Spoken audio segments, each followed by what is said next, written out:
یہ مختصراً دو بچوں کی تلاوت اور اسی طرح سے دو بچوں کی نعت وغیرہ کو آپ حضرات نے سماعت کیا۔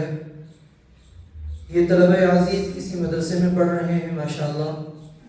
اور ان کے اساتذہ پوری محنت اور لگن کے ساتھ ان کو قرآن کریم کا حافظ بنانے کے اور اسی طرح سے دینی تعلیم اور دینی تربیت سے روشناس کرانے کے لیے پورے کوشاں ہیں اور پورے فکر مند ہیں۔ قرآن کریم کے حوالے سے یہ بچہ ابھی ایک نظم پڑھ رہا تھا کہ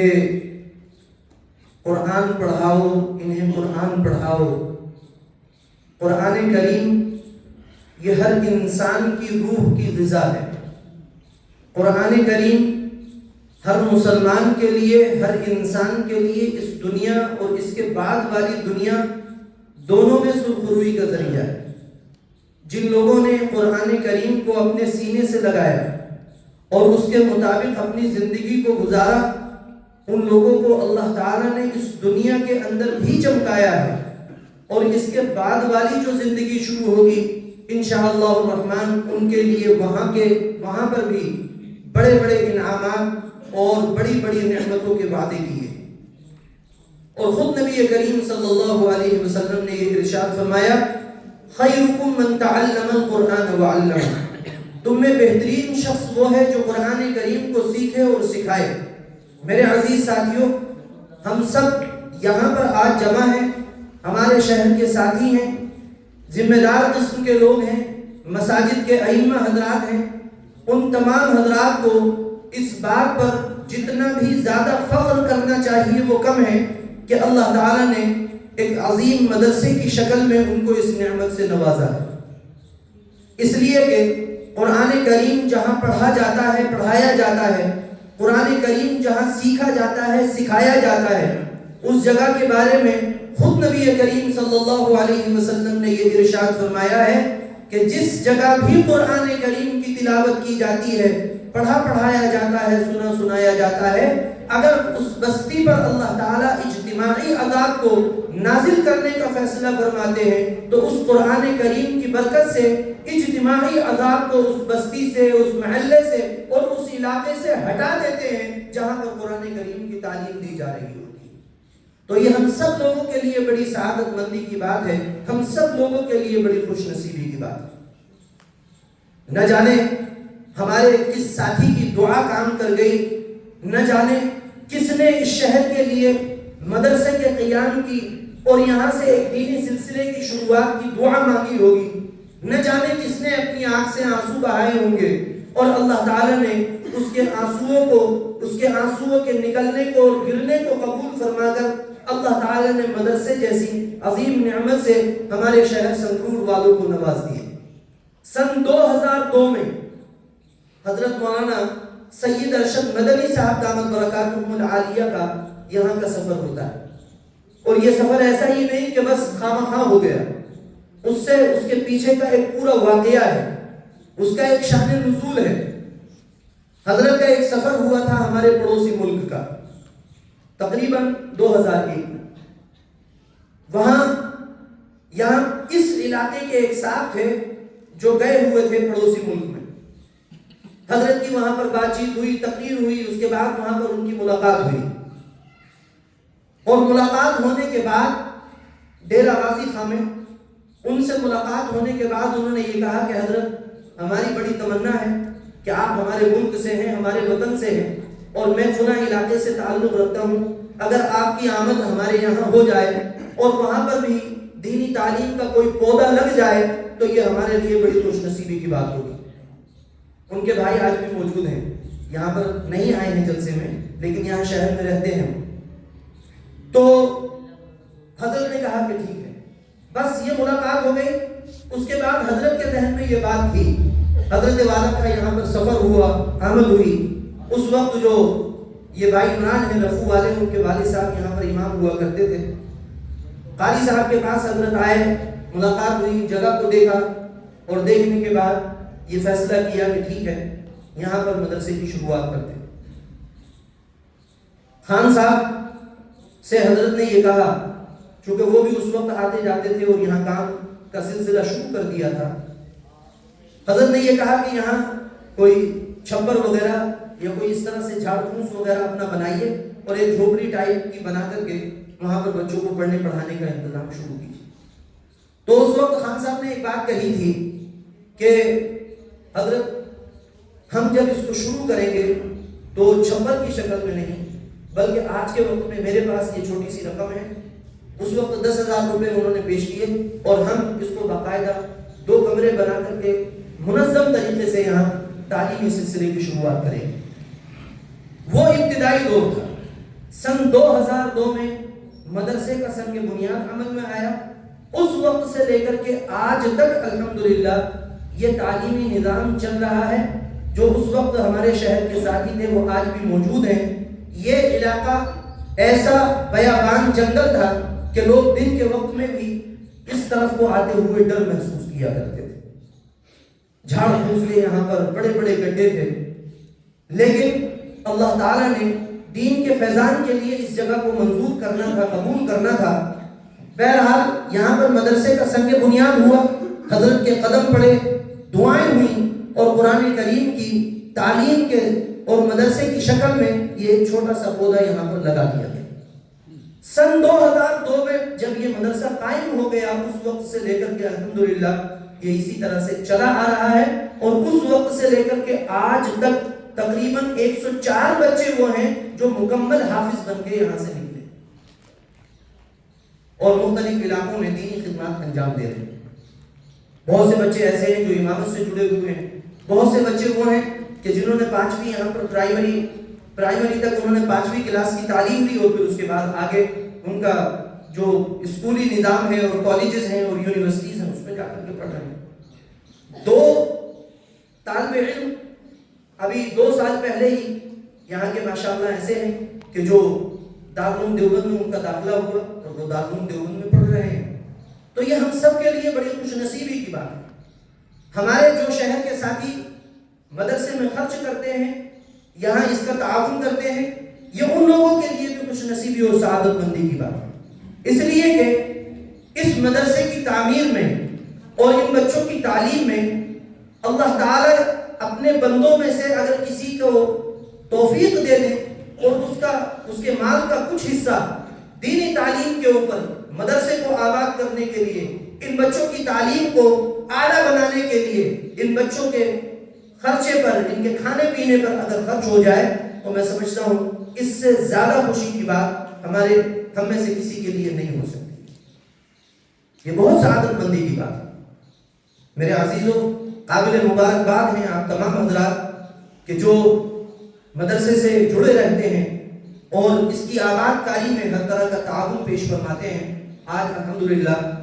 ہم سب لوگ یہاں پر ایک مرتبہ پھر جمع ہوئے ہیں۔ اس سال جو 5 بچے حافظ ہوئے ہیں ان کے سروں پر ہمیں پگڑی رکھنی ہے، دستار سجانی ہے، اور یہ ارادہ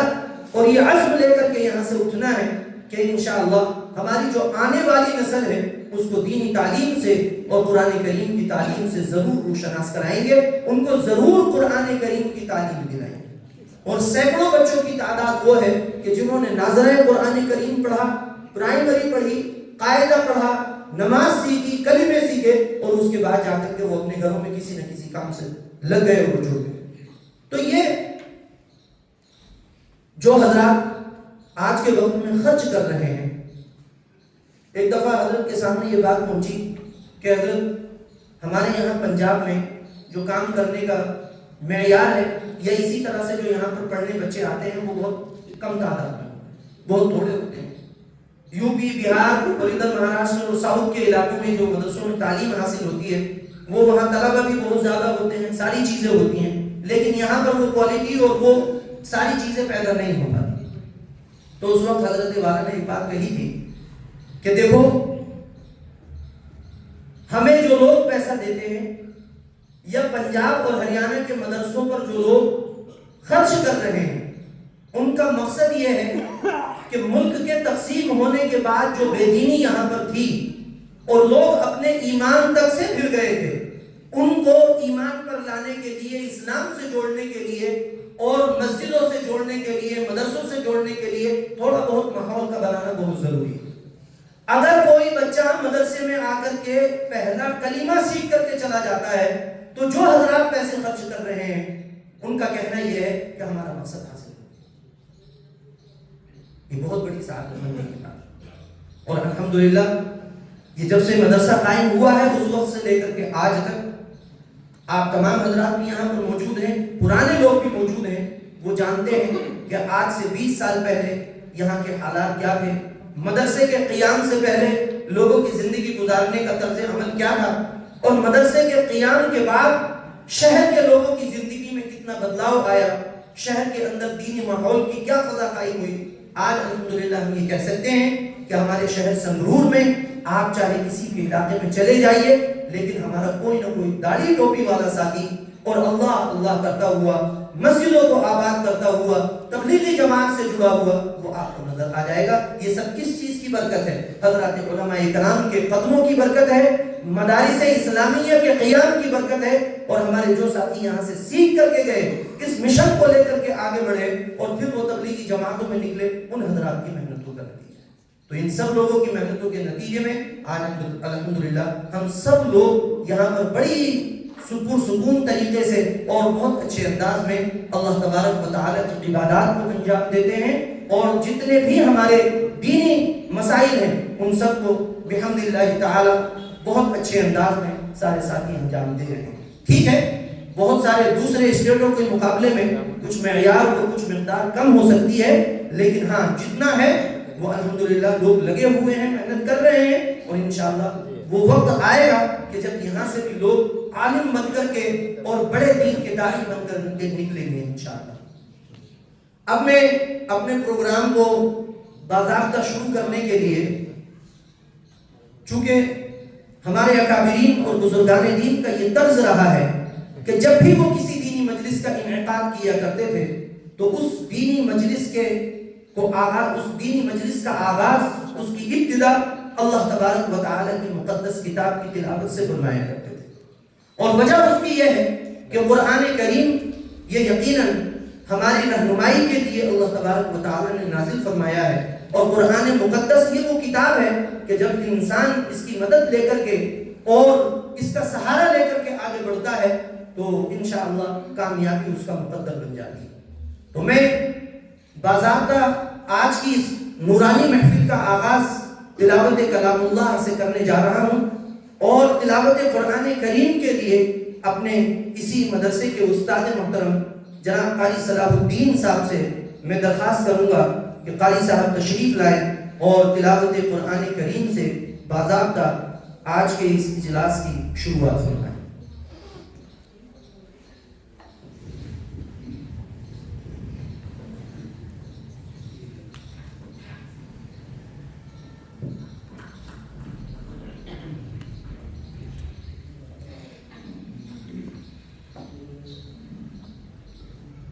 السلام علیکم۔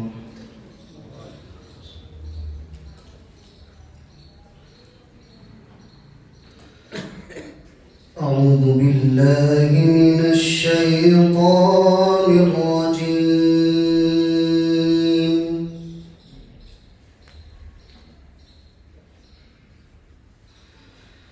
بسم الله الرحمن الرحيم،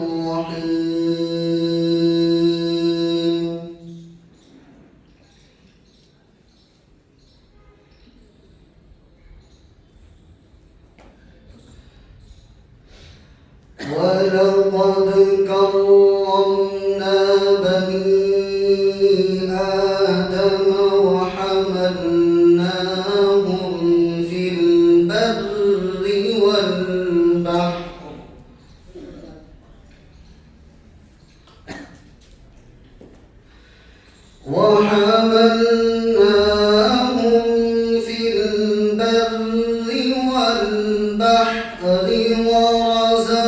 ورزقناهم من الطيبات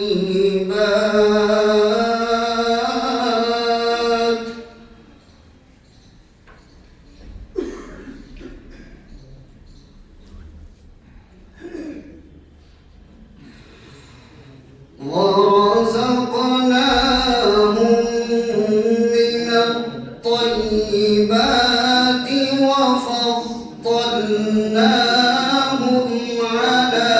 كثير ممن خلقنا تفضيلا.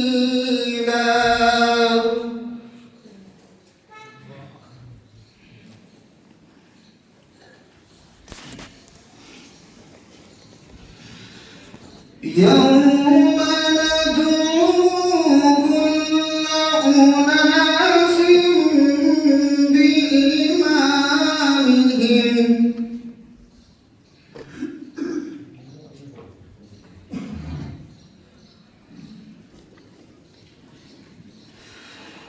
فمن أوتي كتابه بيمينه فأولئك يقرؤون كتابهم ولا يظلمون فتيلا.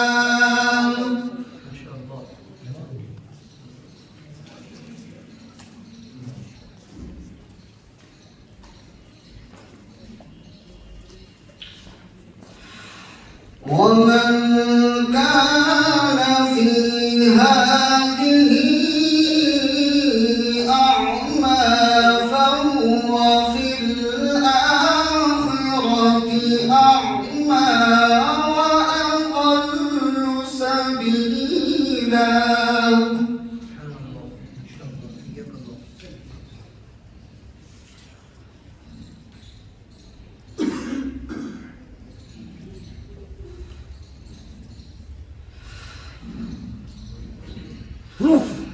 وإن كادوا ليفتنونك عن الذي أوحينا إليك لتفتري علينا غيره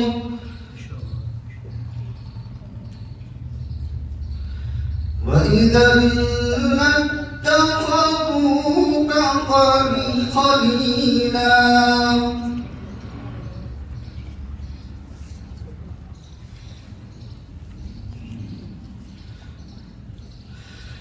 ولولا أن ثبتناك لقد كدت تركن إليهم شيئا قليلا.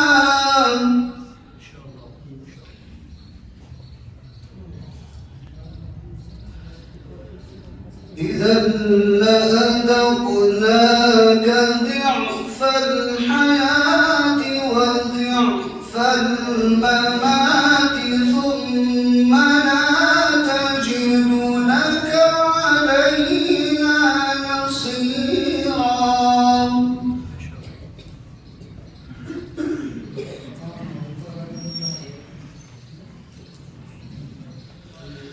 وإن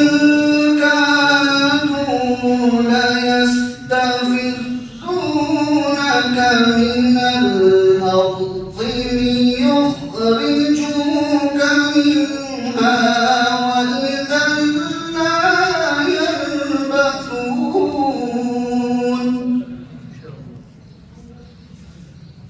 وإذا لا يلبثون خلافك إلا قليلا.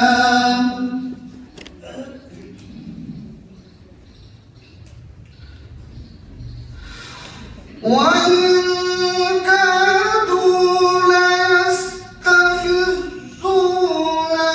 من الأرض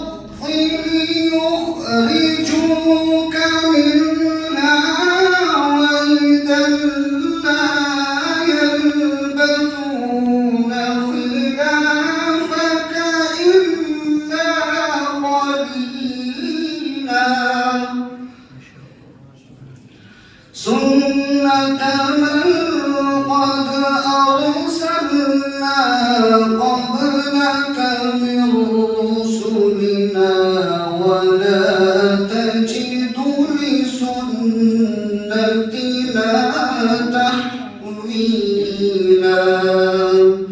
صدق الله